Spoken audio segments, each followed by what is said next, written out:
Welcome to Rates and Barrels. It's Friday, January 26th. Derek Van Riper, Sarah's here with you.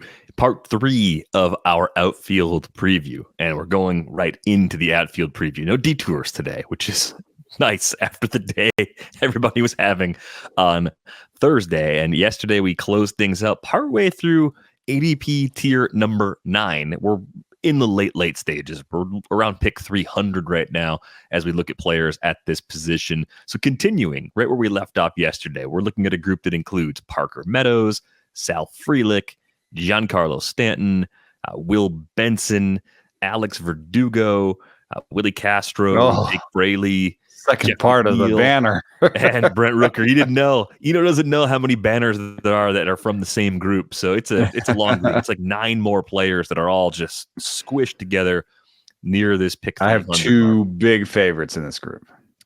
Well, let's start with your favorites. Who do you like from this group? Parker Meadows. I don't think that he hits the ball enough to be hard enough to be a superstar or a star.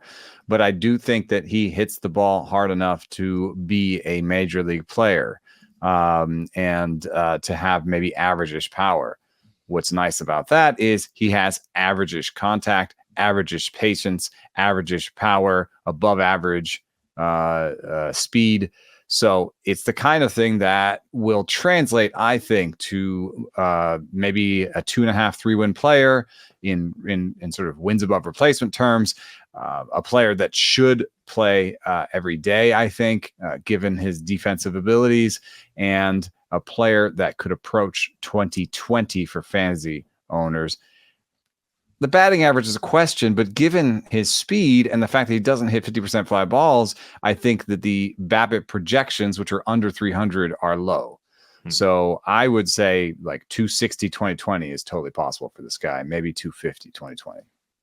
Interesting. Yeah, I think the speed for sure is there right away. The power is maybe a little more suspect for me. But I think when I look at how their team is built right now, the outfield should feature Riley Green every single day.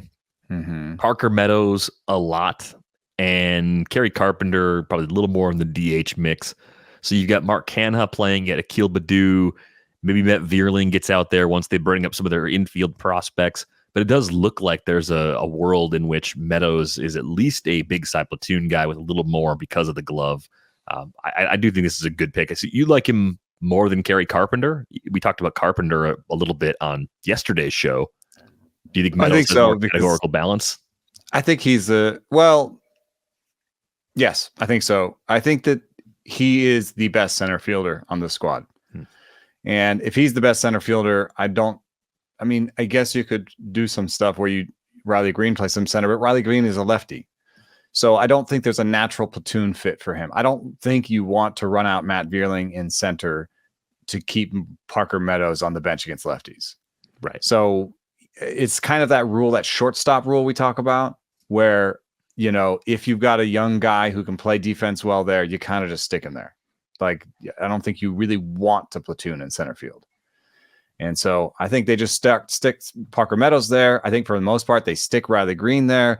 And I think Kerry Carpenter has some platoon possibilities with Mark Canha as a righty. Akil Baddoo is more of a sort of fit in anywhere. He's also a lefty, so I don't think he's a platoon partner for anybody. And Matt Vierling, I think, plays on the infield until they bring up Justin Henry Malloy and Colt Keith, whenever that is. Yeah, I keep looking at it and I keep thinking that Baddoo is just like a good 4th or even 5th outfielder, like good bench outfielder on a team like this. Has a little bit weird that he's a lefty. A lot of times people want that guy to be a righty so he can be a platoon partner. Well, I wonder if they look at someone like Andy Ibanez as being, as a righty, someone that can be part of the rotation out there at some point too. A little more of an infielder than an outfielder, but I like what the Tigers are doing. I think a few folks out there are on board with them as a team that could surprise in the AL Central, and players like Parker Meadows are part of the reason why. I'm always looking for like a bowl prediction team or a team that'll be my darling. And it's funny when you pick someone like you're a little bit too early. I think I was early on the Reds, and I think that Britt Giroli on on the 3-0 show was early on the Tigers. Mm-hmm. This is totally a team that could take a big step forward this year, thinking just about like Tariq Skubal being good and them adding the kind of veteran arms where you just have, Jack Flaherty and Kenta Maeda as, guys who aren't probably going to be superstars, but give you innings and can be surpassed if Casey Mize gets healthy or Sawyer Gipson-Long is as good as some people think he can be. And so they have the innings. The bullpen is still suspect for me. But the bullpen is also one of those things where you put a guy like Sawyer Gipson-Long if you're winning and you need somebody there. You know what I mean? Mm-hmm. So, there is a chance that they find somebody internally and put them in the bullpen. Didn't they? Is that S. Miller? Is that Shelby? Yeah, they signed Shelby. Shelby Miller had a stuff plus pop. Maybe he ends up being a good setup guy or even taking over as closer. Maybe they coach some guys up. So, having the bullpen on a young team be the problem is, I think, a good one. They're moving in the right direction. I'm with you there. You still like two from this group. So who's the other player you like in this group? Jeff McNeil. It's oatmeal-y, but it's a guy that I think will play all the time. 648 plate appearances last year, has had some health issues that have kept him from doing that before.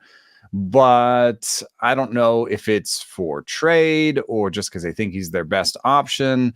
But I think that the Mets are going to play him every day. And if the Mets play him every day, you're going to get a 280, 290 batting average, 10 homers and 10 stolen bases again, I think. And I don't, that's not the kind of thing that anybody ever decides, like, that's what I need right now in a draft. But where he's going right now, you're talking, I've taken him twice in 3 drafts, and it's always been util, fifth outfield, sixth outfielder, first bench piece, like a guy that can cover second or outfield for you, and just won't hurt you when you plug him in and might sort of chip away that stolen base total you need. I think the benchmarks for stolen bases in a 15-team league right now range from 160 to 180 stolen bases. So you need to chip away. Even when you think you've had enough, you need to add more. Yeah, I think McNeil's good, solid player. I think we talked about the possibility of not wanting to have too many players with this skill set, but he's almost the cheapest one that you trust in terms of having an everyday role, really good floor and batting average, but also offering some category in that ceiling and being able to chip in a little bit in the run and RBI count as well. So good call on McNeil. Other players from the group, though, just kind of running through them quickly. I think Sal Frelick is actually a similar player to Stephen Kwan. Probably has a little more defensive versatility because the scouting community sees him as someone that can play center field. Whether or not the Brewers need him there doesn't really matter. But just in terms of his longer-term outlook and how much he can play, I think that's the sort of roto contribution you're going to get. It's weird to me that you see him projected to hit like third in this Brewers lineup. That's not going to happen. I think he's more of a table setter than somebody you'd want to have in the heart of the order trying to drive in runs. Maybe he's got a little more raw power than Stephen Kwan, but short term especially, I'm not expecting a ton from Frelick outside of a good average, decent number of runs scored, and maybe 20 bags if it ends up being a completely healthy run for him here in 2024. A big name, Giancarlo Stanton, is in this group, right? He still has plenty of raw power. The barrel rates are just ridiculous, but he's got a 2-year stint now where he's been flirting with the Mendoza line. He's been on both sides of it. It's kind of the same question we asked about Chris Bryant yesterday. Is there still a world where Giancarlo Stanton can give us something closer to what he did back in 2021? That was a really good year. It was 273, 354, 516 with 35 homers in 579 plate appearances. Or if we reach the point where things have just changed enough with Stanton where he's now a heavy batting average risk despite the quality of contact he can make. There's some video. There's looks good on social time. Ah, yes. Well, every workout clip I've ever seen of Giancarlo Stanton would fall into the looks good on social. Yeah, just looks good. Because if he wasn't a professional ball player, he could be an Instagram like bodybuilding influencer type, right? Like that's just the way he's just. That's Stanton. But here's the reason I bring it up is because apparently he looks slimmer, and there was even comment from Brian Cashman about it, and Castro had to be like, as he does he's working hard as he does every off season because of the comments he made earlier. He has to try to walk back some of the critical comments Cashman made about Stanton earlier in the offseason. But this is the number that pops out for me. The last 2 seasons, Giancarlo Stanton has had a time to first that's over 5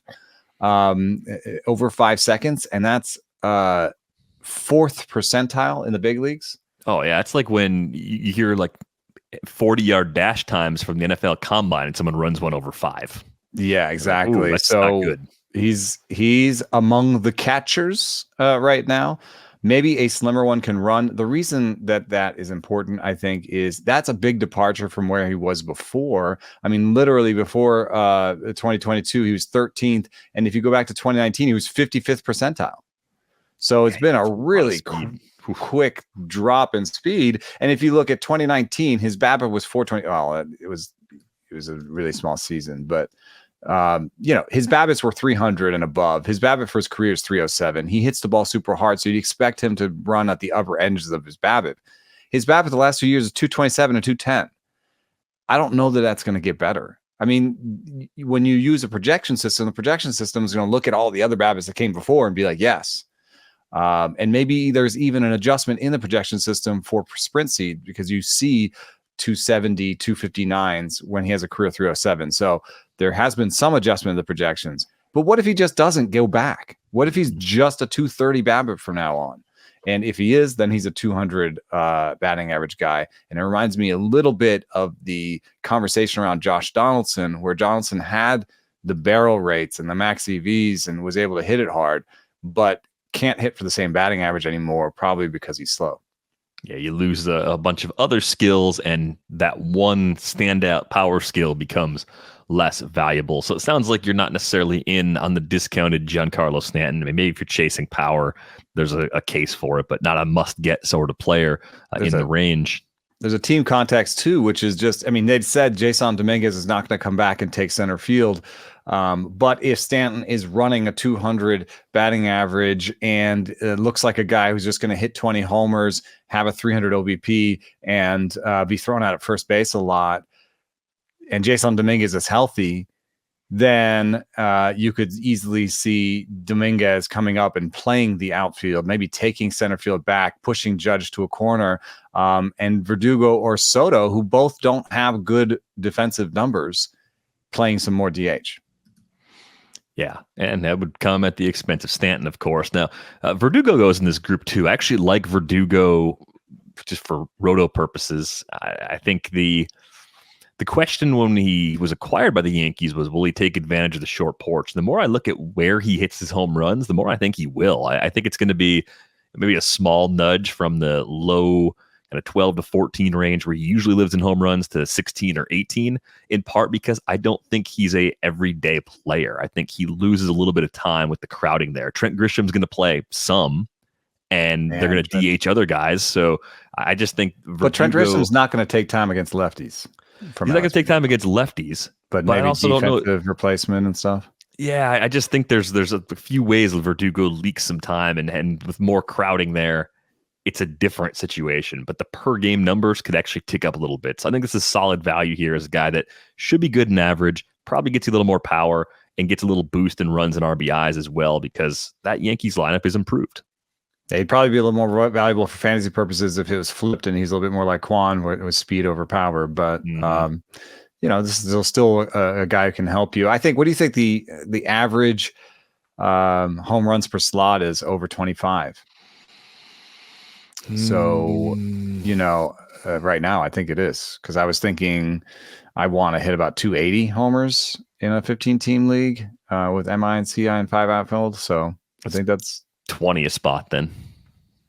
Yeah, okay, because you have the 2 catchers. And so if he can get up to 18, that's important, because then he's not someone who costs you in that category. Yeah, especially if you're getting a plus contribution in average, because then he's kind of like a slightly better version of Jeff McNeil in some ways, where you get that extra power nudge, maybe with a little less speed. McNeil's like long tail speed though too. I don't think McNeil's going to suddenly start stealing 20 bases. I mean, it's possible he's super efficient, but there's no indication that he wants to run that much, or that the Mets want him to run that much. A couple of possible trap players go in this range. Jake Fraley, I think, is kind of stuck with Will Benson as two guys that need one of the other to be traded. Like, you look at their per plate appearance numbers, both are really good. But if they're going to use Steer in left and Friedel's going to play center, you have two lefties fighting for one spot between Benson and Fraley. And the more I look at Fraley, the more I wonder if they would actually consider trading him, because he could get a little back for you if you're the Reds. I know there's the Twins, and not the Twins, the Astros are looking for a left-handed hitting outfielder that can be part of their rotation. And they don't have much money, and he's only $2 million this year, Jake Fraley. Yeah, so I think the fact that he's cheap, he takes pretty good plate appearances, he has some power and speed. I think there's a little bit of possible trade value with Fraley, whereas I think there are more skeptics around Benson, even though what he did in a part-time role last year for the Reds was pretty impressive. What the only thing is, I wouldn't get too many sort of dollar signs in the eyeballs when you're dreaming up a trade for these guys, because, and part of the reason why I don't think they have been traded is they kind of profile as these sort of 1.5 to 2.5 win players. And that's, I know that's real life value, but it just means that they are average-ish at best, I think. Maybe Benson has a little bit more beyond that. But teams have shown that in free agency, they won't pay as much for this type of player. They will pay more per win once you get free of sort of 2 wins, once you're a concretely above average player. So I would expect that it's about the same in trades. Probably not drafting either one of them based on how the depth chart is right now, but I do like Benson more long term if you're thinking about keeper dynasty situations or daily leagues, I guess. Happens. Yeah. I mean, like 19 for 22 is a base stealer, got to the power pretty consistently with 11 homers. I think the K rate could come down a little. He ran some big K rates throughout his time in the Guardian system. My reason for believing there's another level, we saw him slash the K rate at AAA in 2022. I think he's made some adjustments in his approach. His swinging strike rates are lower than they used to be. Yeah, I just think he's a different hitter than he was when he was younger coming through that Guardian system. So there might be a little more room for improvement there than you'd think, compared to many players that have a lot of 30% strikeout rates on the ledger. Last player in this tier, the back part of this tier, Brent Rooker. Another power bat with a concerning amount of swing and miss. Really had this long run with the A's and turned it into 30 homers. It was a 127 WRC plus. It's a great story. Did it despite playing half his games in a difficult place to hit. He's already 29, so I think that brings a ton of skepticism about there being another level. Projections by the homers, but they all kind of point to a less valuable player from a slash line perspective. My questions actually just revolve around his ability to handle breaking and off-speed stuff. Because if you look at the pitch splits over at StatCast on Baseball Savant, you see 22 of 30 homers against fastballs, which in and of itself isn't the problem. But he hit 309 with a 618 slug against fastballs. He had a StatCast whip percentage over 50% on breaking and off speed. And it just seemed like there wasn't much happening as far as adjustments go. So I'm a little worried that Rooker is going to continue to lose playing time as the A's keep shuffling different players into the mix and try and find, excuses to keep playing young players. He even got thrown more breaking balls when he was a Twin. So there is still a chance that people are going to throw him more breaking balls. He also saw one of the lower fastball rates this past season, four-seam fastball rates. So the book is a little bit out. But one thing that makes me a little happy is that his September is one of his hottest months. And I know, like I said before, seasonal splits aren't super predictive, but second halves are a little bit more important than the first half, just because of how time works, I think. It just means to me that if there is a hole, it's not something that, he had a first good month and then they just picked at that hole all year. So he's been shown some adjustment. What I see here is just sort of one of these prototypical patience and power type sluggers that's going to be, I think, just be really up and down. And maybe it is one of these sort of micro adjustment games where for a week he figures out how to hit, sliders better, or he sits on sliders. He starts hitting those for damage. So he gets a few more four seamers and he starts hitting those for damage. You know what I mean? But high strikeouts is tied to high volatility. So if you are in a head-to-head league, Rooker is not an amazing, or he is if he's like a bench piece, because he's either going to be kind of white hottish or he's going to be unusable. He was either a 70 WRC plus guy last year or like 120 clear. So he's one or the other. And I know it looks like a 120 WRC plus, at the end of the season, but that was more like feast or famine. And that's what you're getting with Brent Rooker. Great Twitter follow, like a guy that I'm like kind of compelled to root for. I just think the weekly leagues in particular can be a little challenging. Yeah, absolutely. Let's move on to the next tier. Matt Wallner leads things off. I gotta watch this to go by. Wow. You got lucky. You got some shorter names. Well, and I turned Pete Crow-Armstrong into PCA. So it's Matt Wallner, Luke Raley, Jose Siri, Tommy Pham, Austin Hayes, Johan, Rojas, and Pete Crow-Armstrong in the first part. This tier is massive because it's like pick 300 to 400. So we're just going to break it into thirds. Matt Wallner is a bit of a trendy sleeper, has that mashing lefty profile where the contact quality looks good. The swing and miss is sort of the main question. And when you think about the Twins depth chart right now, playing time looks pretty solid. I don't really see anybody who's going to completely push him off that spot unless they look at the original Matt Wallner, a guy named Trevor Larnach, and see him as a completely viable replacement. Outplays him in spring, or some sort of short sample thing. But I do think that it's not super likely that Brian Buxton is in the outfield a lot. I know that's part of the plan, but I'm fading that idea, which means I'm not saying that Wallner or Larnach is going to play center, but it might ease things for them. Although I guess what would ease things for them is if Buxton plays center and Wallner or Larnach could play DH. In any case, I think Larnach's going to start in the minor leagues. Wallner's going to be the everyday starter. I'm betting on Wallner. Wallner's my favorite in this tier. Oh, you like Wallner? No, people like him too. He's going first at the bunch. He's right, but he's also very Rookerian. But you like him because he's a lefty. Rookerish. I mean, he's going to do the same kind of thing: patience and power, and from the left side. So if you just want to put Rooker and Wallner in as your first bench piece, that's an outfielder, especially in a daily league where you can put him in when he has a platoon advantage, or he has somebody he can maybe take deep. That's, I think, the ideal usage for these guys. I think they are virtually identical. It's kind of funny they came out of the same system. I really wish I had taken a screen grab of Wallner's spray chart before the show, because sometimes you look at a spray chart and you see home runs that are just like almost off the chart because they're hit so far beyond the wall, like where it puts little dots down. Wallner's got some of those that are just, they're in the key. Like the home runs that he hit are like listed next to where it tells you what each dot means. That's where you. I like that it's not all like it's not a Kepler one where it's like he can only hit it out if he hits it down the line. He has enough power that he's hit some straight out of center, and he even has one that's oppo for him. Yeah, that's big kid power where he's hitting. Like there's one in deep right center where it's almost touching the Y in the word spray chart.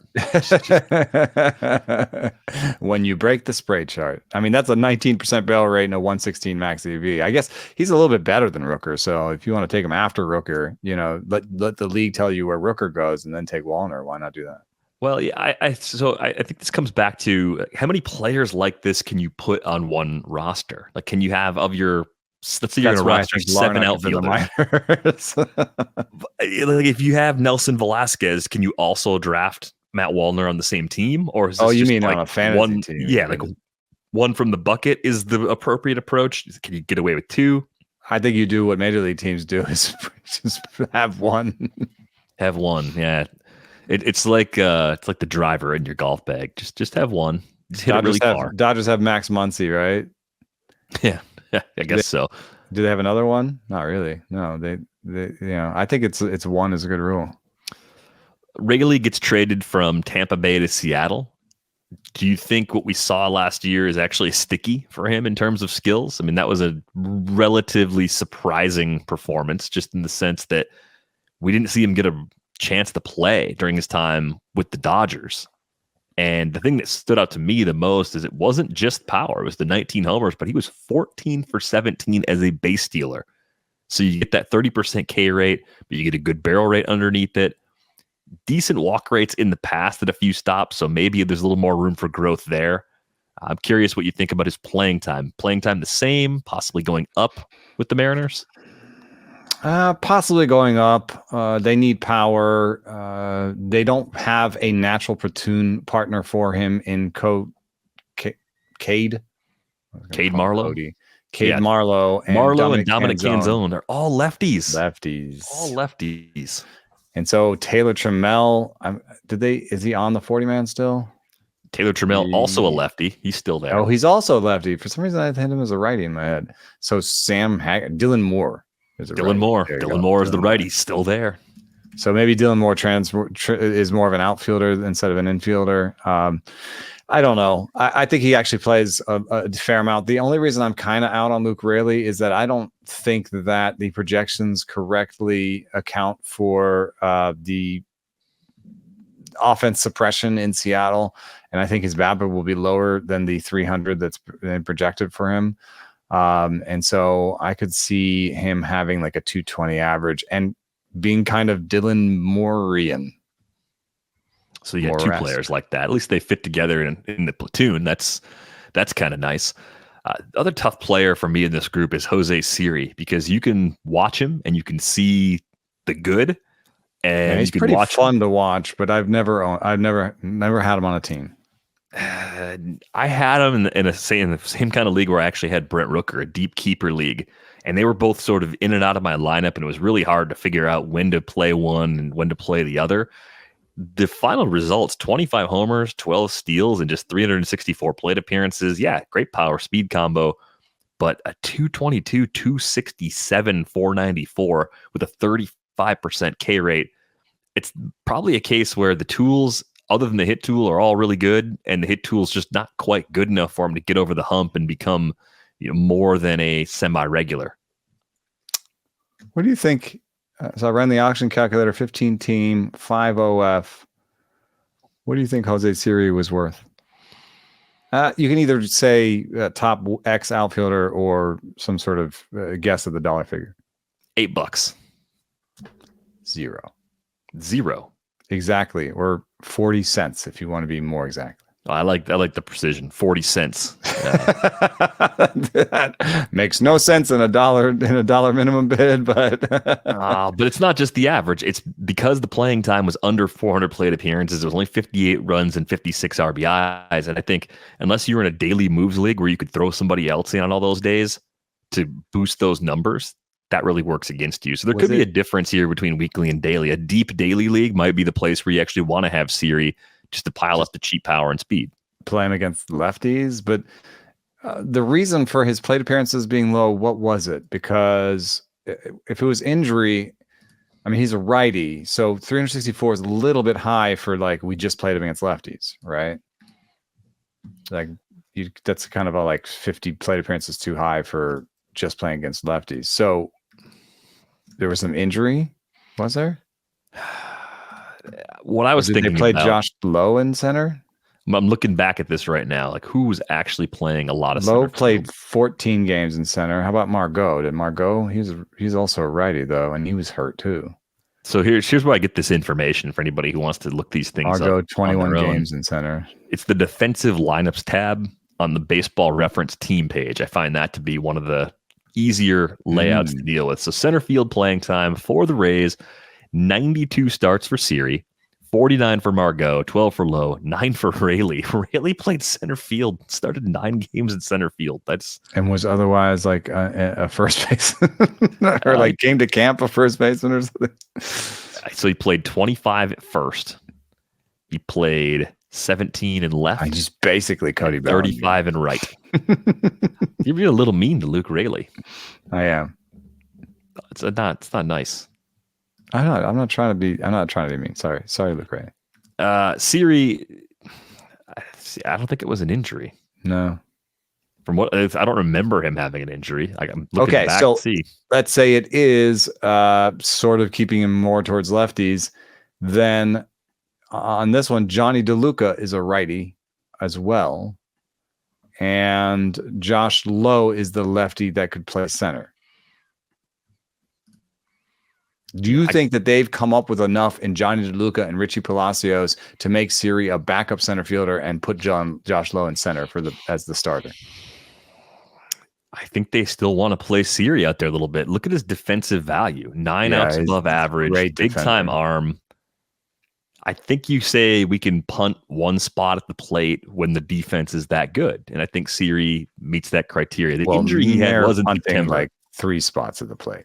He had a hand fracture late in the year. So he did have an injury, but I think he would have ended up closer to like 450 plate appearances, even if he'd been healthy all year.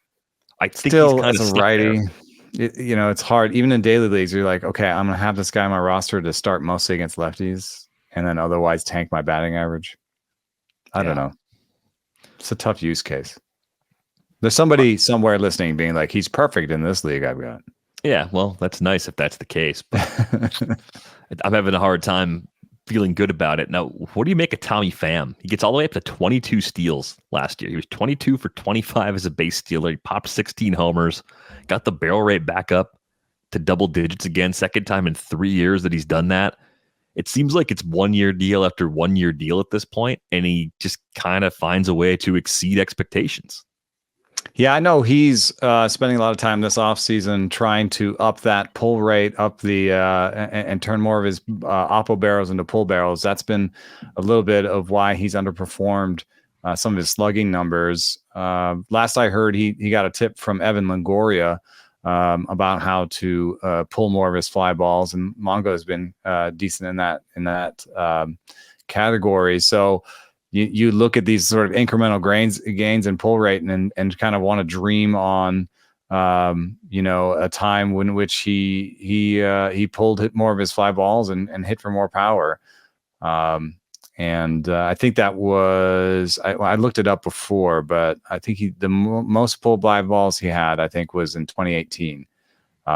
Get back to that 2020 type situation. I've seen him being taken in drafts. The only reason I'm worried right now and haven't been taking him is because I just don't know what his next job is.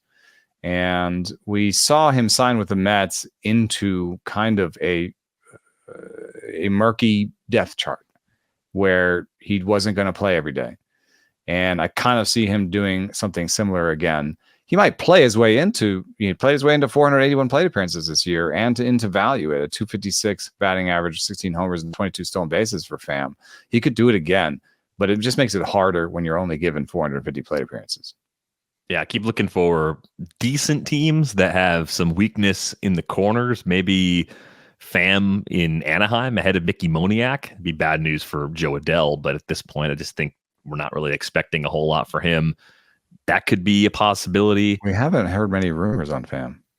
You never really do. Doesn't seem like there's a lot out there as far as like, oh, Tommy Pham talking to these 6 teams. I mean, you could look at the bad teams like the White Sox. The Rockies right now have Hunter Goodman atop their right field situation.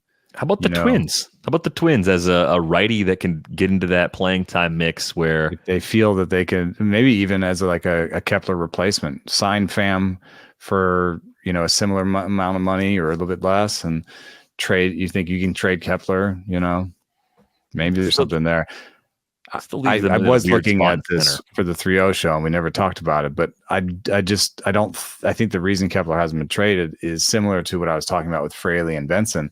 Whereas at least with Fraley and Benson, you say I can buy this league average guy for a few years.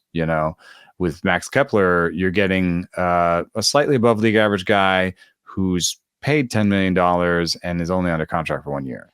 So It doesn't you don't normally turn that into like a starting pitcher. Like, unless it's like a 1 year starting pitcher. Yeah, that would almost make more sense. I've got those 1 year starting pitcher and I'm going to give them to you. And I have enough pitching depth to give up starting pitching. I'd be like, at the beginning of the season, everyone's like hoarding starting pitching depth. So it almost make more sense if someone lost a corner outfielder early in spring training to then want to make a trade for a player like that, just because you don't want to commit the money. Like most teams don't seem to want to. But yeah, Tommy Pham, curious to see where he lands, because if he's playing every day, he's definitely undervalued where he's going in this pocket. I think I like him better if he goes to a worse team. Yeah, well, because then you're not worried about a timeshare where there's exactly 4 good players sharing but I think roster spots. Given his comments last year where he said he picked the Mets because they had the best chance to win, I think that he'd rather go to a good team. So, I mean, you also got to consider he's going to be 36 in March. So, yeah, trying to win a title makes sense at this stage of his career in particular. Austin Hayes out in this range. Maybe he's the guy. I suggested this was a big year for Cedric Mullins at the beginning of yesterday's episode. You see Mullins as maybe a little more of a longer term fit just because of the lack of center field options for the Orioles. But Austin Hayes put together a nice year last season, pushed the OBP back up into the 320 range at 325, gets to a little bit of power, had an 8.9% barrel rate. I think it's traded. He looks like kind of a finished product, but at the same time, he's been better than league average 3 years in a row now with the bat. So if they've got plenty of other corner options, this would be the extra guy. He is so boring, I think, statistically and projection wise, that he shouldn't be in this tier. I don't think. In terms of projections, let me make sure before I say this. Where is Hayes again? Hayes is a $5 player surrounded by $1 and $2 players. And there's reasons, to maybe be doubtful about it. Maybe it's going to get crowded for him. Maybe we'll get traded, whatever it is. But in our last framework, he sticks out for me. I've picked him a couple times already because I've just been like, hey, he's okay. He starts, he plays. You don't want to pay too much for that sort of package, but if it's your 5th outfielder or utility, that's money in the bank for me. Get a $5 player. Don't get a $1 player. Yeah, makes a little bit of a difference. Much lower chance that you're going to for a replacement. Choose a $5 projection over a $1 projection. Johan Rojas is kind of interesting because it seems like they want him to be the center fielder. When you look at the Phillies depth chart right now, I think you could see the default outfield DH situation being Schwarber as the DH, Marsh playing in a corner, Rojas playing center, Castellanos being kind of hidden out there and right because Bryce Harper is out of the fold now, playing at first base. So this is a good opportunity for Rojas. And we were kind of looking for cheap speed throughout the episode yesterday.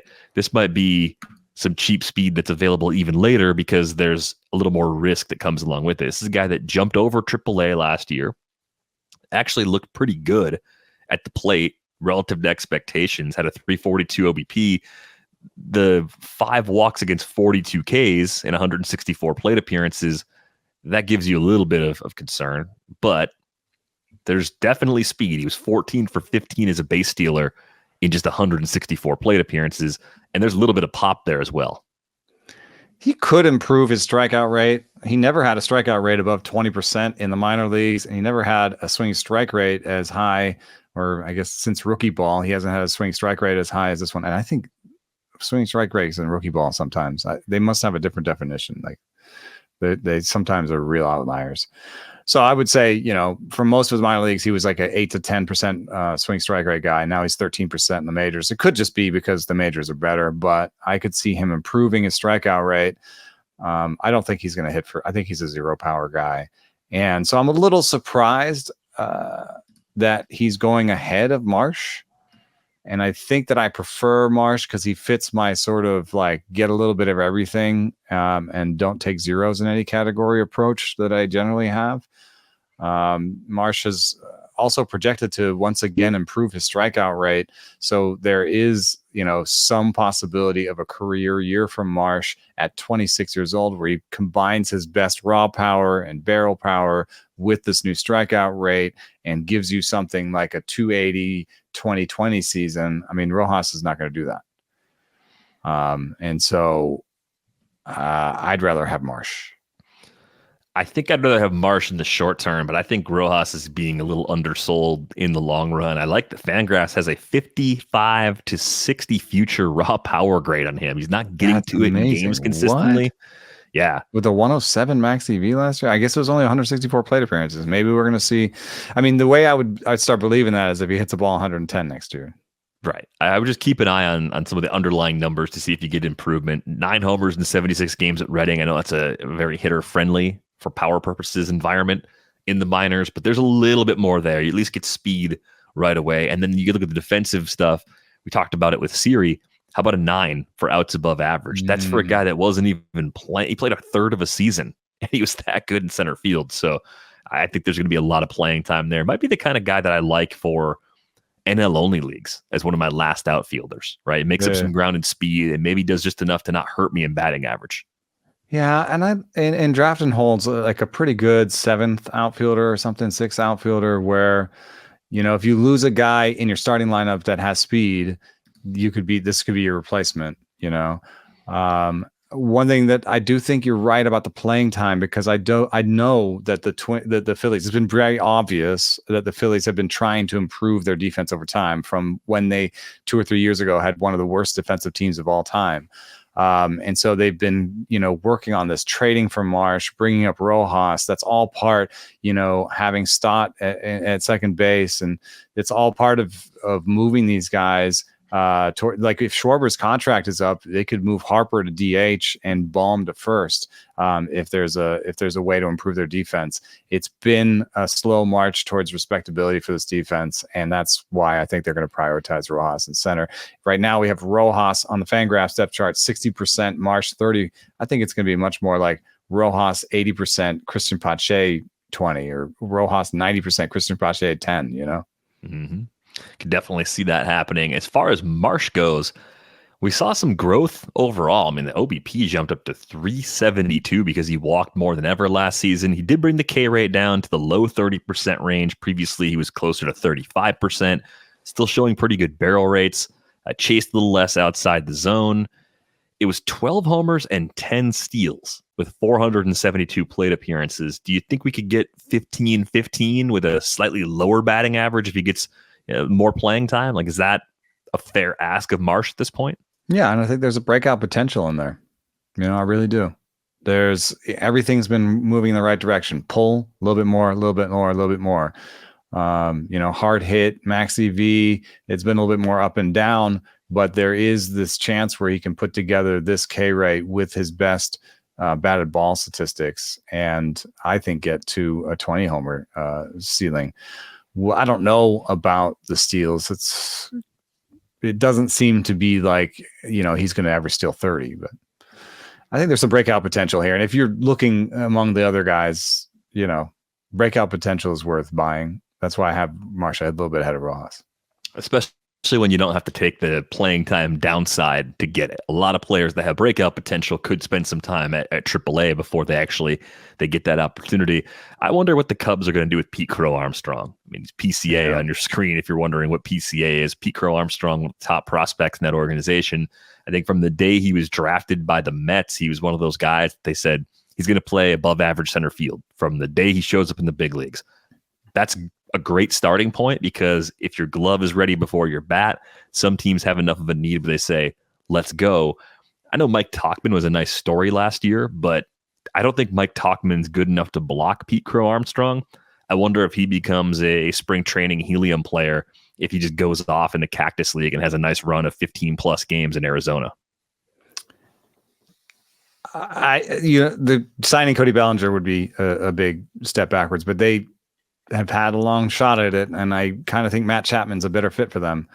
So I don't know that they're going to sign Cody Bellinger. And then I have the perfect comp for Volpe. Sorry, for Pete Crow-Armstrong. It's Volpe. Sorry, it's my chat today. That was a really good delivery, by the way. That was really good radio. Anthony Volpe. Anthony Volpe came up in my chat today. I was looking for guys who don't hit the ball really hard in terms of max EV, but have gotten to some okay barrel rates, have a bit of a strikeout rate problem, do lift the ball, and play an important position on the field. And it's almost like there's a lot in common with Anthony Volpe. So I think that encapsulates sort of the ups and downs of wanting to take a ride on the Pete Crow-Armstrong experience. Is that the batting average could be bad, but you've got a sort of 2020 foundation there. And if you've led a draft where your batting average is pretty good and you can take a shot at him, I would. Yeah, I don't see, outside of the Bellinger reunion scenario, I don't see enough there to block him for very long if he isn't even just cracked the opening day roster. We saw Crow-Armstrong get a late taste of the big leagues. A bad spring doesn't help. Doesn't help. I think it is enough to probably give him a little more time at AAA, but early May, probably at the latest, before he'd get called up again after that debut at the end. But who even plays center? They're right now. Their setups like who even plays center along with Tauchman if they put Crow-Armstrong in the minors. It's like Tauchman and Happ and Morel plays some left field, possibly. Yeah. I guess. I think that's what they'd have to do. Rolling through the next part of Tier 10, we talked about Brandon Marsh already, but Alek Thomas is in this group, a former 1-1 at Mickey Moniak, another 1-1 Henry Davis, Jake McCarthy, and Hunter Renfroe, part of the conversation here in this block. So with Thomas, we saw some changes, it seemed like, in the postseason. Had a few really, really big swings for that D-backs team. We've talked about him as a guy that because of his defense, he'd get a lot of opportunities in the big leagues. They've had a growing sort of crowd in Arizona. So we've wondered along the way if maybe he ends up getting traded at some point, because good defensive center fielders that don't strike out a lot have just good baseline value.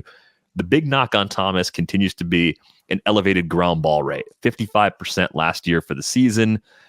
The overall slash line doesn't get you very excited. It was a 230, 273, 374 line, got to 9 homers, 9 steals. It was about 2/3 worth of a season's plate appearances. So did you see significant changes from Thomas that make you excited about him still unlocking something going forward? Well, one thing that's interesting to me is what we've got up on the screen for YouTube users is his strikeout rate percentage. And, his strikeout percentage peaked early, and then he kind of made some sort of adjustment, and it peaked again midseason, and then he made some sort of adjustment. The reason I put this up there is those are adjusting periods. Those are moments when something was going really, really poorly. Once he got sent down, and then when he came back up, he was a little bit better. And then the strikeout rate went up, but then he made another adjustment. So, and you're speaking of the sort of power swings that he had them in the postseason. I really like those 4 homers and 59 plate appearances. If you just add that to what he did, add his postseason what he did, you get a guy who had 450 plate appearances, 13 homers, and 11 stolen bases. You start to see why I like him. Is like that's a decent season. That's a useful season where he's going. That's a power speed scenario. You look at the strikeout rate, you see he's made some adjustments. What's the next adjustment? You want him to lift the ball. You want him to turn some decent raw power. He's a 110, 111 guy with max EV. You want him to turn more of that raw power into game power. But even if he doesn't, at least he hits the ball hard. You know what I mean? At least he's an over 40% hard hit guy. So he's not going to have this sort of limp noodle BABIP. He's going to get, I think he'll get to 310, 320 BABIPs because he's fleet of foot. If he can cut that strikeout rate with another one of those adjustments, even with the ground ball rate the way he is. See, so what I like about him is I see 2 paths forward, right? One is he's a little bit more aggressive and he turns those ground balls into fly balls, and he's a 240 to 250, 20-10 guy. The other is he cuts the strikeout rate, hits some hard ground balls, and he's more of a 260, 15, 20 guy. Both of those are valuable. Yeah, I'm with you. And I think we did start to see the shift in the batted ball profile over the course of the season. Like the first half of 2023 is when the ground ball rate was really, really heavy.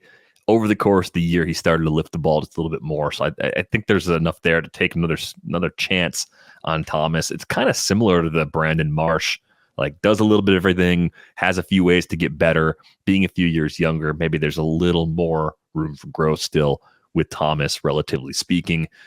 He doesn't have some of the real flaws that some of the other young guys in this group do. I mean, if you look at Mickey Moniak, there's a really obvious big flaw. And I I mean, you could say like lack of power is kind of a flaw for Thomas, but as I mentioned, there's kind of a couple ways forward for him. Whereas Mickey Moniak's has like, there's nothing that you look at Thomas and be like, oh, I don't see many other major leaguers like that. You know, like 50% ground ball rate. Yeah, there's plenty of major leaguers that have 50% ground ball rate. Mickey Moniak has a 35% strikeout rate, 37% for his career. There's not many major leaguers like that.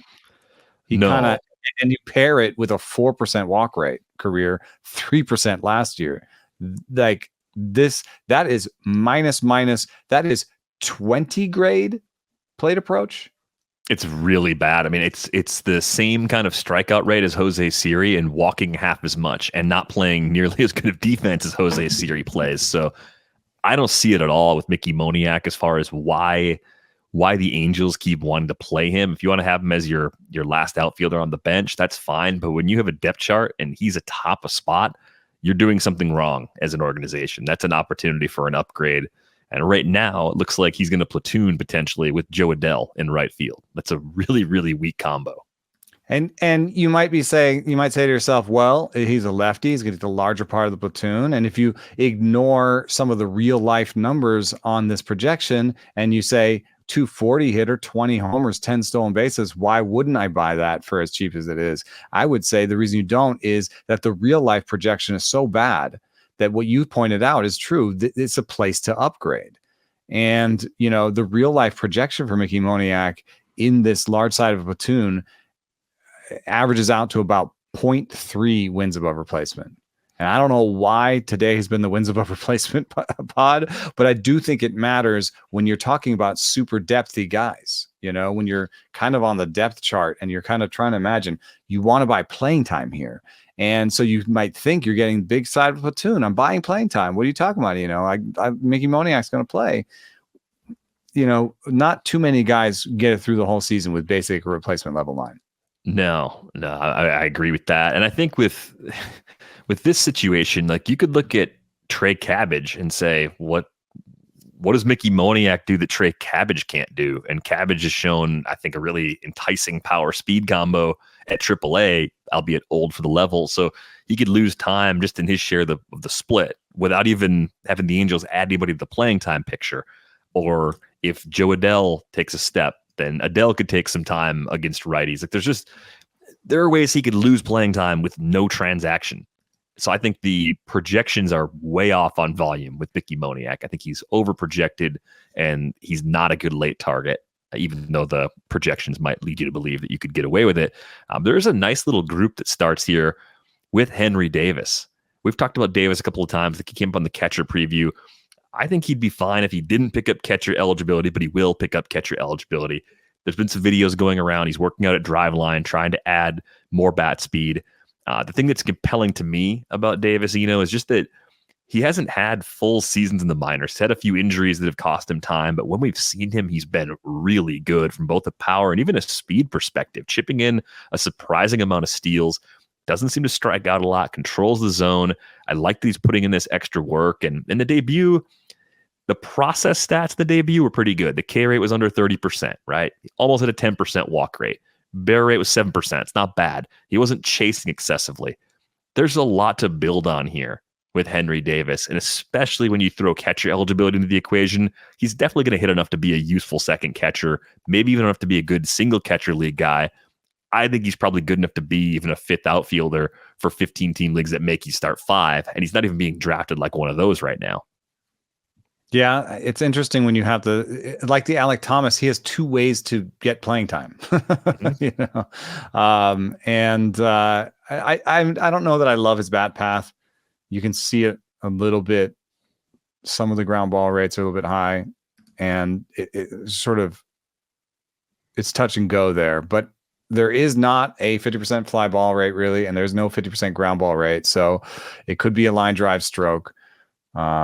And he's really killed it at every level when you look at WRC plus, except for, the one sort of 136 plate appearance, first attempt at AA.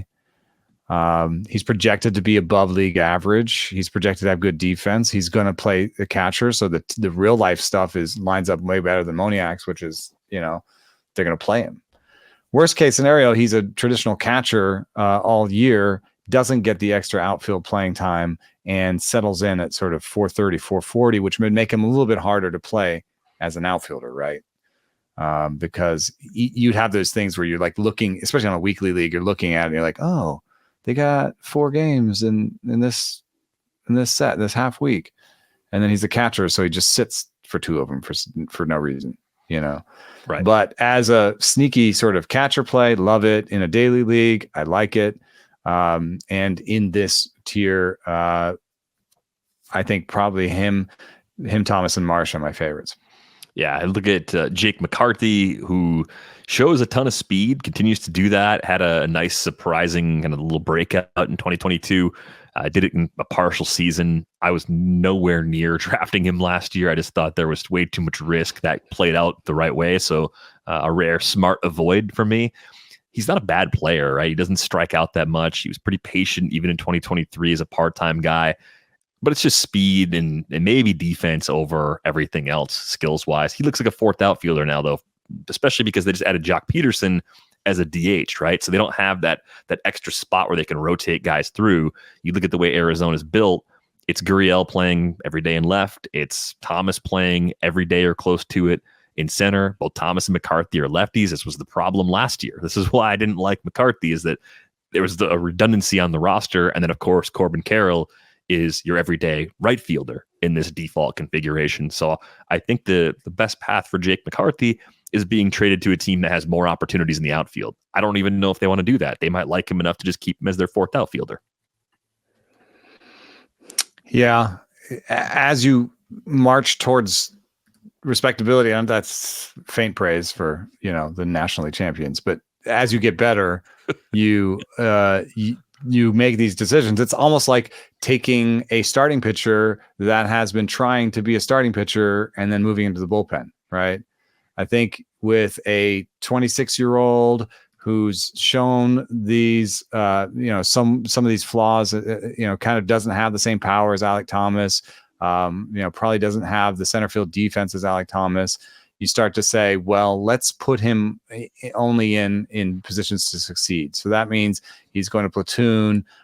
He may take over for Lourdes Gurriel for defensive purposes, or give Corbin Carroll a rest when the team is either ahead a lot or when just they wanted to give load management on Corbin Carroll, but sort of settle him in as a 4th outfielder. I think that's what we saw happen last year. Plus, almost depth outfielder where they sent him to the minor leagues for 221 plate appearances. Yeah, I mean, you could consider that for at least a brief time. Hunter Renfroe goes in this group. He's joining his 7th team in 6 seasons with the move to the Royals, and we saw the quality of contact dip. Defensive value took a hit. I think this is the beginning of the end for Hunter Renfroe. I don't want to be caught kind of holding the bag with a player like this, because I think it's largely a replaceable skill set. So it worked okay for a long time, but I'm pretty much out, even though the price is not really a problem. It's not a good park for him to sort of refine everything, Right. A hitter-friendly environment would have kind of given him a safer floor. This middle part of tier 10 is fun. Ceddanne Rafaela, Mitch Haniger, Harrison Bader, Andrew Benintendi, and Garrett Mitchell. Rafaela, by all accounts, is going to get a long look in Boston. And if he's not the everyday center fielder I got at camp, there's a chance he's an everyday center fielder before the season is over. We've talked about some of the limitations. Shortstop for Trevor Story. Maybe they could do that if they need to go that route. And that sort of depends on figuring out where Grissom fits and injuries and all sorts of other things. There's just a few different ways he could play. I think because of the defense in center field, he's got a clear shot there from the jump. We saw power last year at AAA Worcester, 14 homers in just 48 games. I picked up 6 steals as well. He was running effectively at AA before that. It might be a little bumpy at first. We kind of saw that during the debut, but really good tools and kind of a key need gets filled in Boston if they're letting him play center field. Yeah, it's not one of the things that I like about it too is it's not my type of player.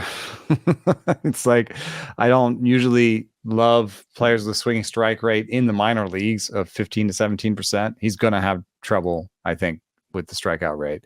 Does not have a good approach. He chases a lot. His walk rates are low. He doesn't have a good barrel rate. He's like my personal Lodem, where he doesn't scratch the things that I normally itch, except that he's an athlete, and he's an athlete and a defender. And betting on that can sometimes be really useful, especially as the price is so low. So, if you have Lodem guys, just make sure you get them cheap. You know what I mean? Like, just, take a couple shots that are different in these draft and holds. And I'm bringing it back to pitching again, because I always do. This is the second pitching analogy in the last 5 seconds. But in these draft and holds, I'm taking these pitchers and, I'm in this draft right now. And, when I get down to the benches, I've taken a lot of Patrick Sandoval, Matt Manning. I took Paul Blackburn, JP France, Randy Vasquez. None of these guys pops by Stuff Plus. None of these guys is, good in projections. None of these guys, they all have jobs. And I feel like there's going to be times when I'll be like, oh, Oakland's in town, or they're in Oakland. There's just going to be matchups where, 2 starts this week. They're all in rotations. They're my Lodem guys. And guess when I took them? Not early. I took them in the bench rounds. And so that's why Rafaela for me is the Patrick Sandoval of the outfield. I think that's a funny way to say it, but it gets the point across. If the projections were good, you wouldn't be getting these players this late. So You're going to have to find something you like outside of the projection that you believe in that makes you compelled to choose players from this group. But for Rafaela, it's the possibility of being a well above average defender and center, offering up speed right away while he sort of figures things out from a play discipline perspective. I think there's probably some things about being this tooled up where you can get away with a bad approach as you move through the minor leagues. Once you get to the big leagues, it's going to be exposed. I think that's sort of what's happening with the strikeout rate. Yeah. I mean, I see people projecting 22s for him strikeout rate. My personal projection for him is more like 25%. And, he's going to have to, use the legs to get to 250 batting average. But 250 batting average with non-zero power and, 20, 25 steals in a full-time role, that's totally possible for me this year. It's funny that Rafaela, I think he's the opposite of Garrett Mitchell, even though both players, would be potentially above average center fielders. You look at Mitchell as a guy that walks, probably will strike out a lot less. He's older, played college ball. There's more polish there just by virtue of more experience, but they're both almost lottery tickets in our drafts. Who do you like better? It seems like Mitchell does more of the things you would ordinarily like, but his situation is more crowded. The Brewers have a ton of outfielders, a ton of guys that can play center. So there's really no guarantee that Garrett Mitchell has a regular role, at least to start the season. Yeah, I guess as much as I was saying that the depth chart favors Rafaela, there's a chance where he's not the shortstop or the center fielder. And then Mitchell, one of the things that's going for him was center field defense, but they just signed Jackson Chourio. It seems like the natural place for them to debut Jackson Chourio is here's our Julio Rodriguez, right? That's how I would do it. And the weirdest thing about Garrett Mitchell's thing is that his minor league numbers, they're closer to what I want, which is a high walk rate and a decent strikeout rate. But then he comes up to the major leagues and swings and misses 15% of the time last year, but it's only 73 plate appearances. There's a chance I'm wrong on this one. I'll pick Rafaela for this year. I could see Mitchell's career being better, but this year I'm just worried that Churio's the play in center. Frelick is the short-term play in right. Mitchell has to demonstrate his ability to put power, patience, and contact all together at the same time, which has been the problem. Mitchell goes to the minor leagues, maybe demonstrates that and pushes Frelick into a fourth outfielder role. All possible. But I don't know that it's probable, at least not even from day one. Yeah, I see more of a fourth outfielder usage for Mitchell in the short term. he's on the major league team. Joey Wiemer goes down and Mitchell's the fourth outfielder. I think Wiemer goes down. He got a little demotion last year. People have talked for a long time about how unusual his setup is at the plate. It's so weird. It's very weird. It's like the opposite of Craig Counsell. Craig Counsell was a small guy whose stance looked like he was trying to get big. And Joey Wiemer is a big dude whose stance looks like he's trying to get small. Yeah, Wiemer only played 48 games at AAA between 2022 when he first reached the level and then, a brief time last year. And I think part of it was just the need, right? They had the Mitchell injury that forced them to get someone they liked in center field up to the big leagues. Frelick was hurt in the first half of last year, and Wiemer plays a great defensive center field. He has a nice power speed combo, but he still needs some work at the plate. So I would guess that Wiemer actually begins the year at AAA if they feel, if Chourio is the opening day center fielder, which I think is likely. If Chourio were to get sent down, I could see Wiemer being the fourth outfielder, Mitchell being the starter, and Frelick being the guy in right. Like, that's the other thing that could happen if for whatever reason Jackson Chourio is deemed not an option for opening day. I just think that's the less likely scenario based on the contract and expectations and those factors. Yeah, there's a lot of questions there in that depth chart, and maybe there are in Boston that I'm just ignoring or reading differently. But I would say though that this tier is the question mark tier, if there is one. I mean, you've got Mitch Haniger's, obviously he's been good, but he's got a health question mark. There's a lot of righties in this tier too, and then Andrew Benintendi. I think he's actually, you know what he is? He's like the projection play here. I was noticing this. Benintendi is projected to be a $7 player. Garrett Mitchell is projected to be a minus $10 player. Ceddanne Rafaela is projected to be a minus $16 player. Hunter Renfroe is projected to be a minus $2 player. So, like, if you just want to do a straight up projections play, Andrew Benintendi's your guy. And I could see it just because it's like, okay, we're going to put him out there. I mean, what else are we going to do? Right. Well, Benintendi doesn't have the disgusting injury history of Mitch Haniger, which is just Mitch Haniger's injury history is it's awful. It's cracked nut in there. It's a position player equivalent of Alex Cobb. Like, just everything that could go wrong physically seems like it's gone wrong for Mitch Haniger. Like, injury luck off the charts bad. And then you have Benintendi, who's just been playing most of the time. I don't know why the hard hit rate dropped as much as it did last year, but there's no reason, especially in year 2 of the contract that he just signed with the White Sox, there's no reason they're going to back off his playing time. They have to try and fix it and see if he can do something. You know what Benintendi is? There's a perfect use case for him. AL only. Yes, he's like the perfect AL only $5, $6, $7 player where you're just like, hey, I just bought a bunch of playing time. I don't even care. What's he going to give me? 10 homers, 10 stolen bases, whatever. He's going to play all the time. 10 homers would be remarkable, just based on the power metrics. It's 10. He's had 10 combined in the last 2 years. Sorry.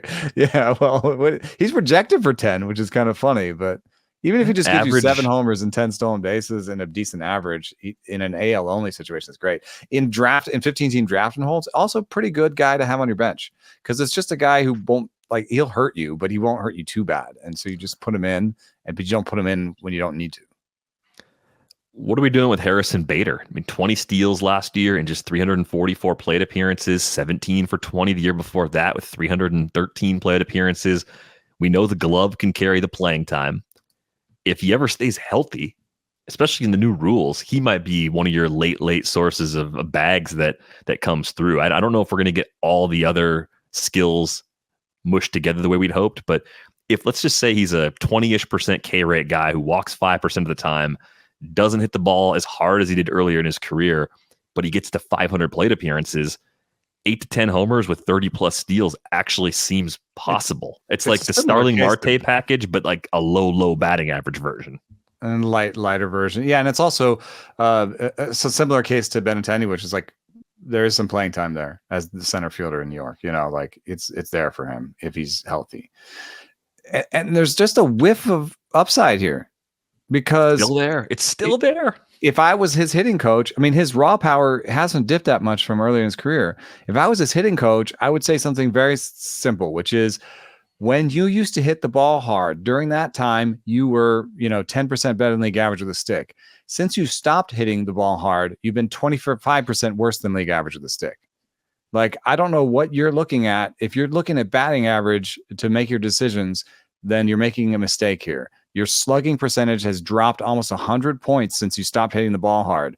Let's work on that, And I just hope there's like that little bit of hope that like there's a new hitting coach. He's going to come to town and maybe he'll talk to him. But one thing that you have to deal with the modern player is they have their own guys. And so you don't even know if he listened to the hitting coach for the Yankees. You know what I mean? Like, they don't have to. They're developed guys that have their own off-season program that they go to whoever they talk to. They have their own hitting coach. Maybe their dad is telling them what to do.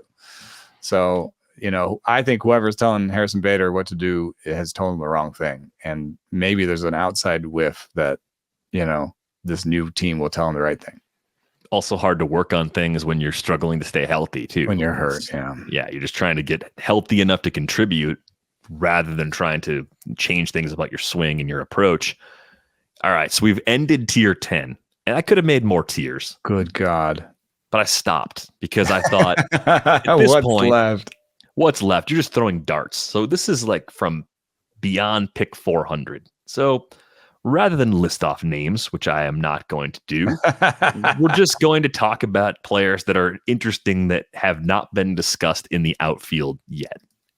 Right? Okay. I've got a couple. I've got probably 3 names that I can jump out there. I think I gave you a thing for one. Okay. Bam! Let's talk about Jesus Sanchez. Jesus Sanchez. Why did you stop hitting fly balls last year? That is what we're looking at. If you're on YouTube, you're looking at his fly ball rate. It went in the tank, and he started to get it back late in the season. And that's the only source of upside for me, because otherwise he's just a guy who misses the ball too much and hits the ball hard and plays in a bad park. But if he lifts the ball a little bit more in the future, there is still enough power to be a 30 home run guy here. Yeah, I'll accept this as a good submission to the useful late darts category, because we've had 2 years now where he's shown flashes of this. And at least I can look at the line from last year, 253, 327, 450, and nod along and say, yeah, let's do more of this, right? It doesn't look like a lot is changing otherwise, but worst case scenario looks like, like, okay, and best case scenario is still there where it's like, get to the fly balls. I think there are riskier players in terms of swing and miss that have similar power that people are chasing 100+ picks earlier than Jesus Sanchez. Yeah. So I think this is a good call. And then, in terms of being a projections player or not, at least he's projected for $0. It gets a lot worse in this tier. Well, the Marlins, they're on the board technically with Trey Mancini being added to the roster, but they're lack of additions. Did that just happen? Yeah, in the last day or two. I missed that. That's crazy. I've been deep in these pitchers. Trey Mancini could still play the outfield. Was it a minor league deal?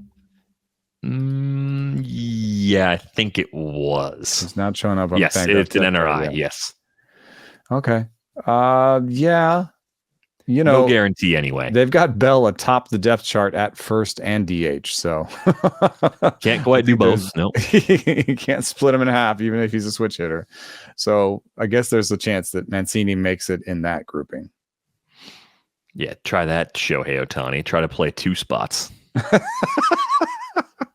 It's ridiculous. Who have you got in this group? From the late crowd, it's going to shock. It's going to shock no one for me to say I have finally given up on Victor Robles. He lives out here. Do you have a replacement? A replacement crush? I kind of like Colton Cowser. I think the quality of the contact is not what I'd hoped, but I do think there's some real life skills here that give him a chance to be a high up in the order sort of hitter for the Orioles, which I don't think it happens early in the season, but he's a little more of a stash to see if they do trade somebody or if someone gets hurt. This is a guy that hit 300 with a 417 OBP at AAA with some power, 17 homers.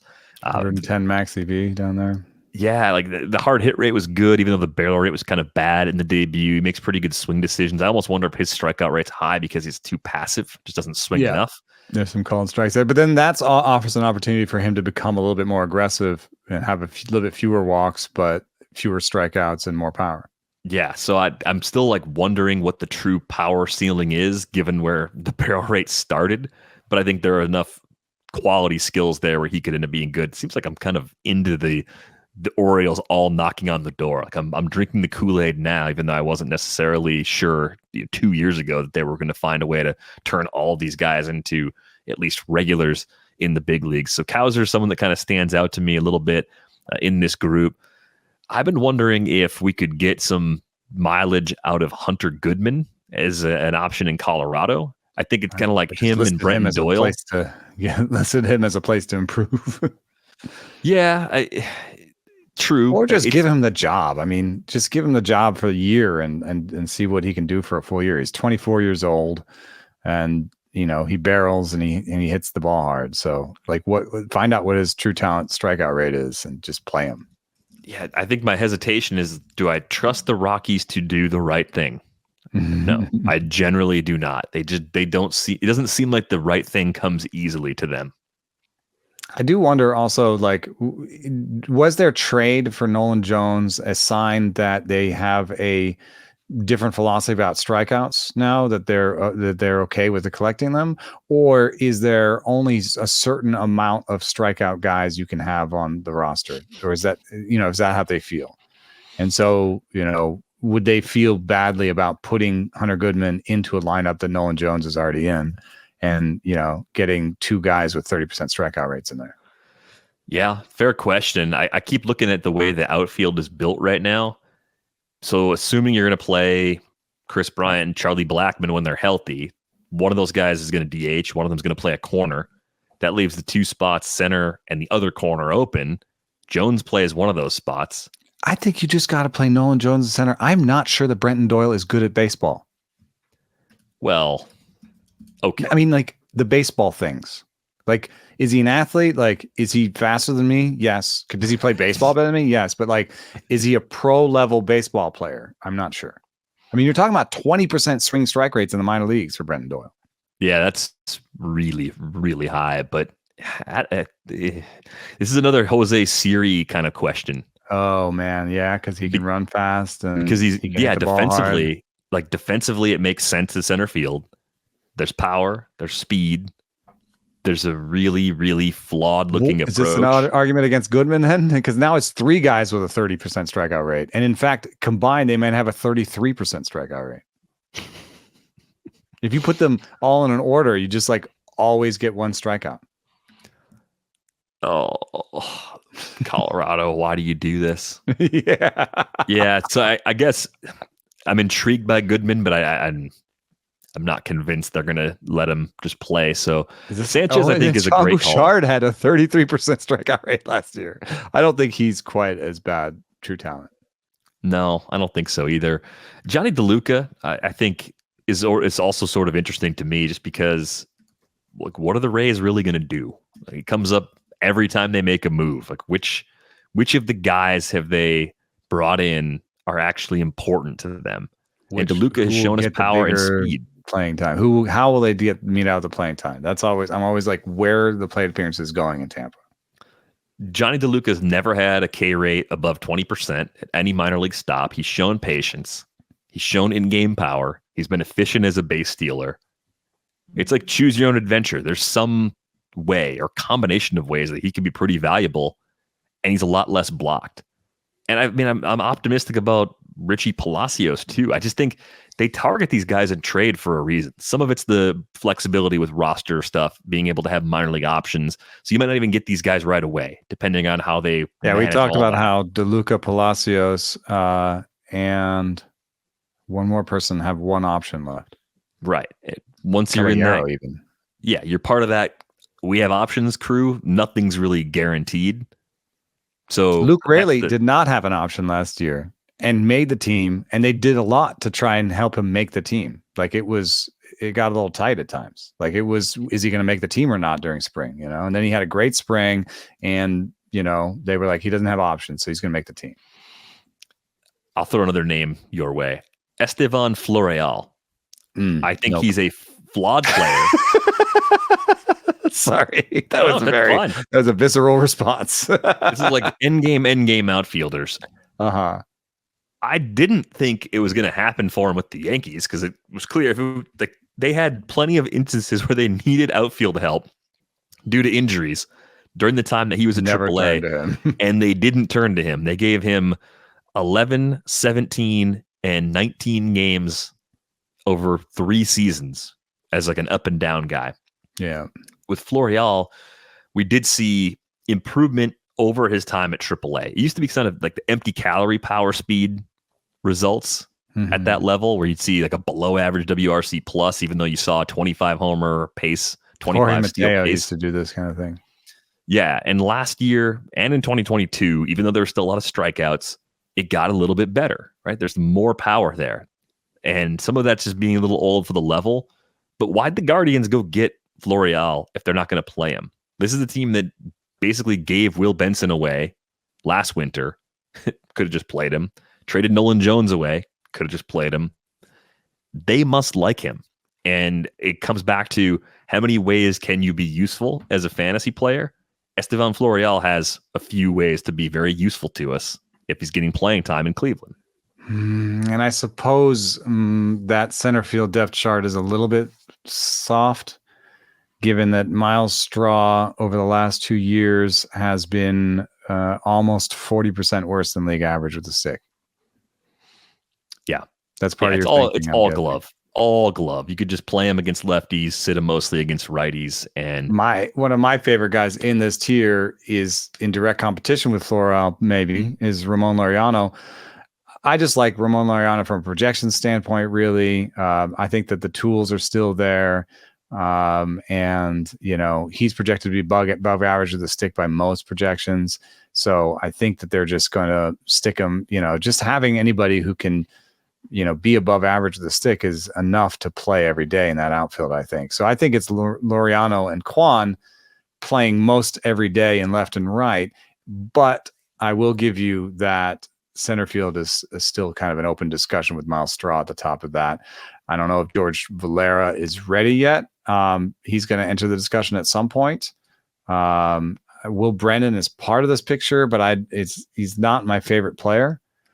In terms of, he doesn't hit the ball hard. He makes contact, but he doesn't run that well. And I think the defense is a little bit up and down. I mean, 55 defensive grade from Fangraphs.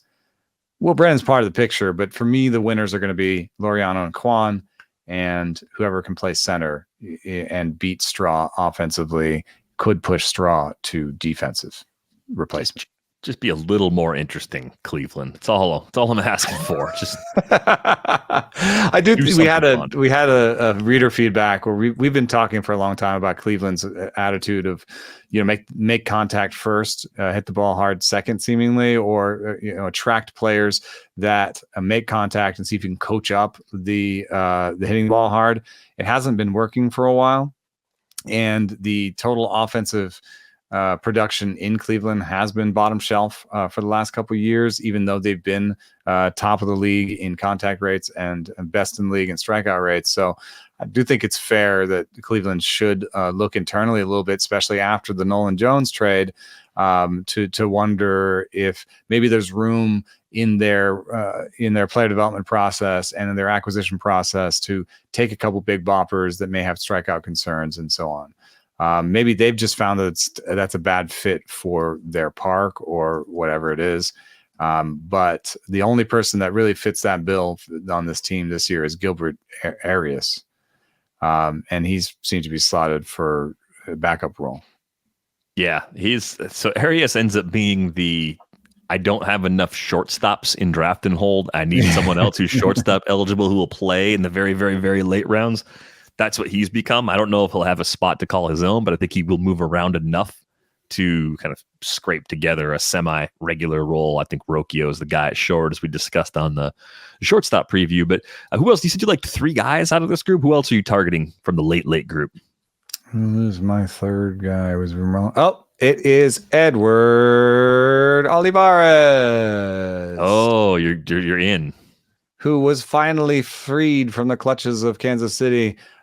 He's not freed from his bottom shelf defensive ability that kept him off the field and was probably part of his up and down nature in Kansas City, where he had to play a fairly large outfield.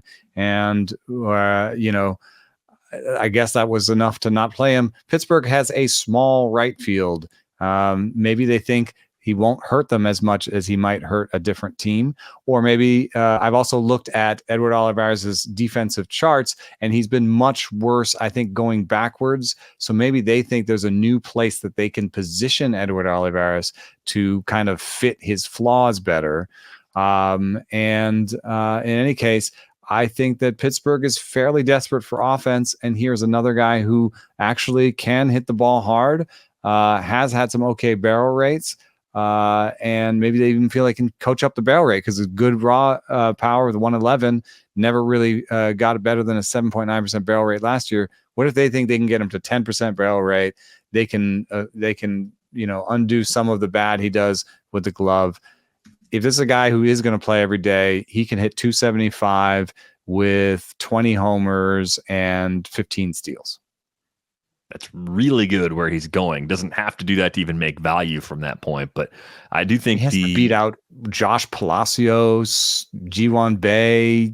I mean, there's a lot of flotsam and jetsam on this depth chart.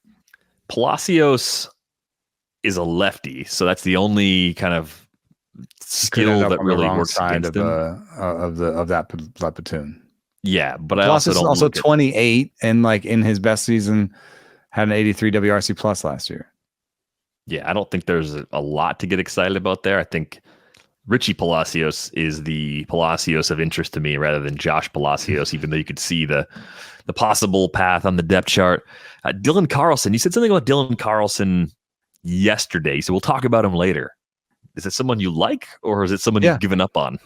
No, I like him. And what I like about him is that in different times, in different places, he's done the things that I like. And so it's a little bit like the Harrison Bader thing. Is like, can you put together that 10% walk rate, that 19% strikeout rate, and that 9% barrel rate?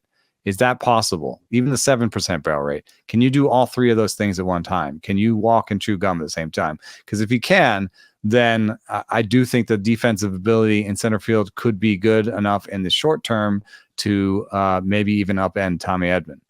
So, I think center field, there's a short-term opportunity there. He's a switch hitter. He's a guy who, they took in the first round that had a lot of upside. He hit 18 homers once. What if they decide that Tommy is going to play shortstop for one more season, Carlson's going to play center for one more season, and Victor Scott and Mason Wynn have to earn those positions away from those 2 veterans. Whoa. So you're saying Mason Wynn would then have to go back to AAA for a little while? I mean, this is a veteran team that wants to, undo the wrongs of last year. There's two ways you could see it. Either they decide that we need to put some youth and upside on this, and we're just going to YOLO and put Scott and Wynn in and let's go. And that fits a little bit with what they did with Jordan Walker. They just put him in there, right? They also sent Jordan Walker down after a while. So has that changed how they feel organizationally about taking those sort of risks? The non-risk approach would be Carlson in center, Edman at short, Brendan Donovan as the utility guy. I've got one more name from the very bottom of the outfield list. I had to do a little research because I saw Joey Loperfido, who is a member of the Astros organization. He's like, what's Joey Loperfido all about? It's a 7th rounder from 2021 out of Duke, left-handed hitter, listed at 6'3", 200 pounds, has shown power and speed. Double-A, 19 homers, 20 steals, with a 296, 392, 548 last year. He's 24, so he was old for the level. I think he's one of those guys that gets a call up during the season. I don't know if he ends up getting enough of a run of playing time to be useful in a lot of leagues. I just thought he was interesting because he was the very last outfielder listed in terms of ADP, and I came away a little bit impressed with the skills. The question's going to come down to the swing and miss, right? We saw the K rate jump to 32.6% during his brief time at AAA. If he goes back to that level, gets the K rate down in the low 20s where it's been at every other stop, and he keeps showing that power speed combo, he could actually play center field. And we were asking some questions. We were talking about Chas McCormick of who else can play center field in this organization. Loperfido is actually on the list of guys that isn't that far away from the big leagues that could be part of that mix. I made, in the interest of time, I will not react to that too much. I don't know much about Loperfido, and I will give the thumbs up to that one and name two other guys that I think are interesting way down there. JJ Bleday, if you sort by zone swing minus O swing, actually does really, really well. So if you just focus too much on just reach rate, chase rate, or zone swing or whatever, it doesn't pop as much. But there is an approach there.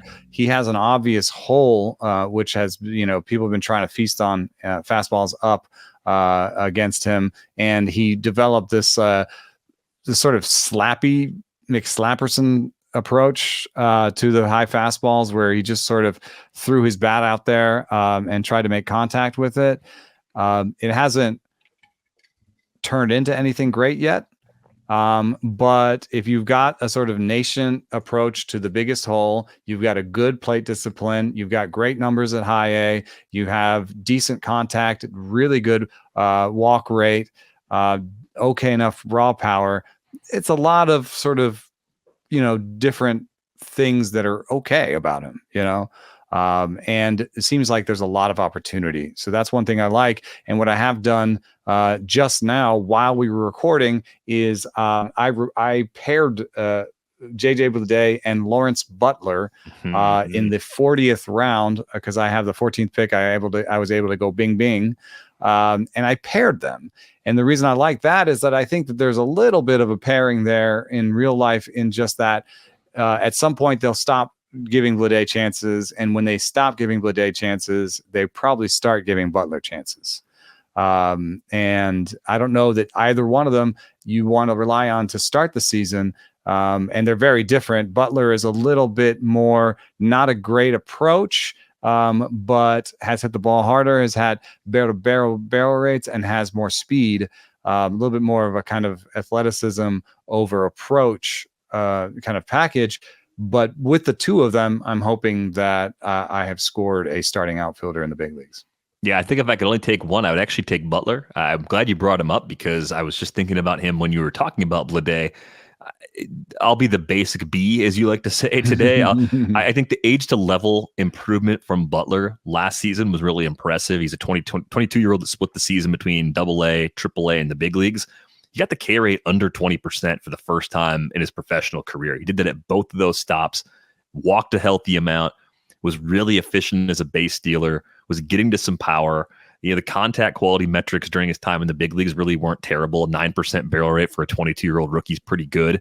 I like that he lifted the ball enough too. So there's just a lot of things kind of going in the right direction for Lawrence Butler. Being a few years younger than JJ Bleday, I could see him becoming more of a priority sort of play for them. So you might be right about Bleday having this window, April and maybe May, where if he's hitting, he stays, he keeps playing. If he's not, maybe he's optioned or pushed off the roster completely at some point. But I think Butler has a lot of interesting tools and started to correct some of the flaws people were worried about. I know the question has been like where he fits in defensively. So maybe hiding him defensively in the outfield group is going to be something they have to figure out how to do as well. And that's why I have him paired with Bleday and not in the sort of center field discussion. Even if Ruiz's future home is a corner outfield, they're going to run out there at center for as long as they can. I don't think Butler is the guy who's going to replace him in center. Some other names, since we are so deep, these are shots in the dark, but there's things I like about Dominic Canzone that have to do with his approach and decent barrel rates. And then also the depth chart, he's behind Mitch Haniger. It's like, come on, people. We just had that other discussion about Mitch Haniger. Why not? Why doesn't that make Dominic Canzone more interesting? Trevor Larnach is not the same kind of player. He's more of a Matt Wallner player, but he has the same kind of depth chart issue where you're like, hey, this is maybe a fifth or fourth outfielder on a team that has tons of injury risk ahead of him. So why not buy him as you might buy, again, another pitching reference, which is good because next week is pitching week. You might buy a six starting pitcher behind a bunch of old veterans on a team where you just know one of them is going to break and your guy's going to get a shot. If you're in the kind of league where that matters, Canzone and Larnach are guys that I would circle, down draft, I would say. Yeah, I think I like Matt Wallner the same way most people do, but I think it's funny that you could be enamored by Matt Wallner and some people wouldn't necessarily still be excited about Larnach. I mean, Larnach has had almost 700 plate appearances in the big leagues. He strikes out about a third of the time, but he gets to the barrel rate the way you want him to. It's 20 homer power in that sample so far, with probably a little room for more.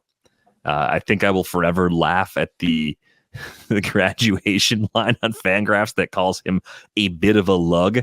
But I remember watching him last year. Every time I look at the page, I look at that and I chuckle. But I've watched him and he doesn't look like that anymore. Like I think he changed physically at some point and became a little more slimmed down compared to where he might have been when that was written. It still makes me chuckle just a little bit though. It's just a funny way to describe a professional athlete. I've got to load him too. You got to load him? I got to load him. Who's that? I'm going to describe him. Maybe you can guess who he is. He does not barrel that well. He's 25 years old, so his minor league numbers are not as impressive as they might look on paper. He strikes out too much. He has, but not like 30% of the time. He has a bad walk rate. I don't think he has much speed. He's on a bad team, but it looks like he has a full-time role maybe right now. 25 down here, full-time role. Like, come on, you got to just buy him because he might have a full-time role to start the season. Drew Waters. Oh, that's not a bad guess. Oscar Colas. Oh, Oscar Colas. Okay.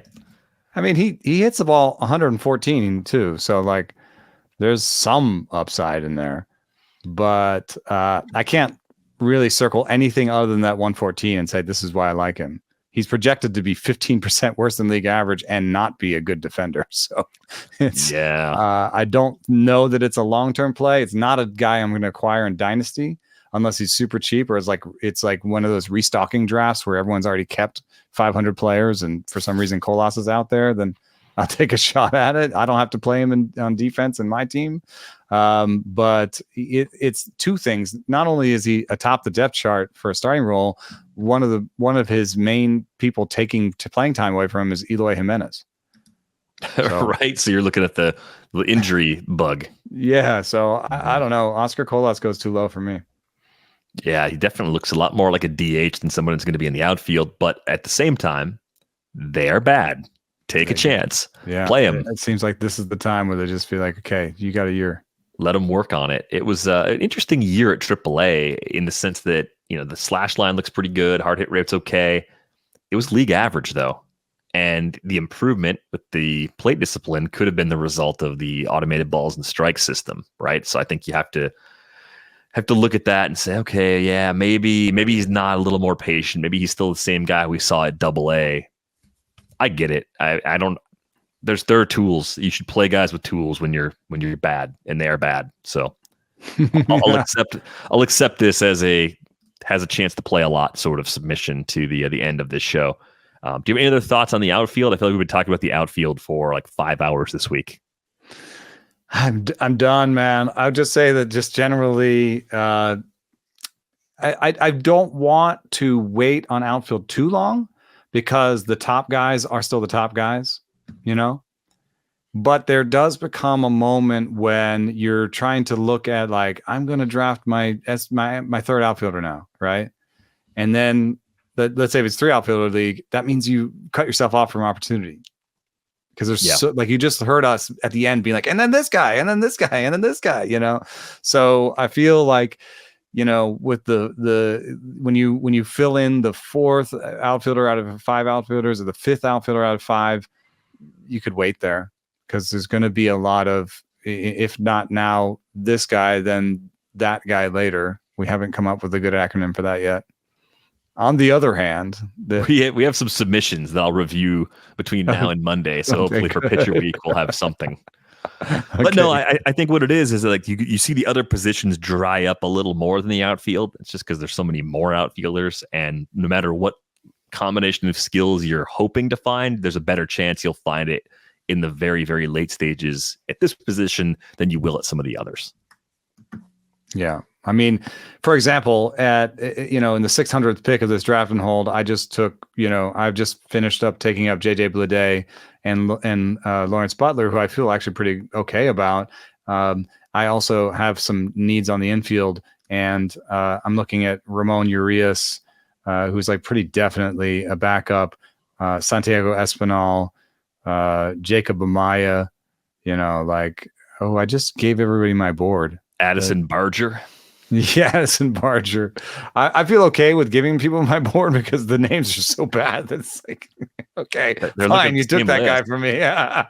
I do have more names on the list. I just wanted to give you a sense of like how it's not great. Well, good job protecting a few of those names. Of course, we didn't get to every single outfielder on the entire ADP report because that would be nuts, and we'd have 3 more episodes to do, and I think both of us would go a little bit crazy if we did that. So if we somehow missed an outfielder you're curious about, drop us a line, ratesandbarrels@gmail.com. We'll have some mailbag related episodes out of pitcher week, so we'll start piling up those questions. You can find Eno on Twitter @EnoSaris. You can find me @Derek Van Riper. Get a subscription to The Athletic. It's $2 a month for the first year at theathletic.com/ratesandbarrels. Be sure to subscribe to the YouTube channel, smash the like button on this video. Always a great thing to say in the 101st minute of a video, because very, very few people make it to the end. But if you made it to the end, thank you for sticking with us all the way. We should give you a prize. You can snipe me on some really bad players in our draft. That's your reward. Now you can swoop in and take players that Eno was hoping to get in round 44 of his draft and hold. We hope everybody has a great weekend. Pitcher week begins on Monday. We'll see you then. Thanks for listening.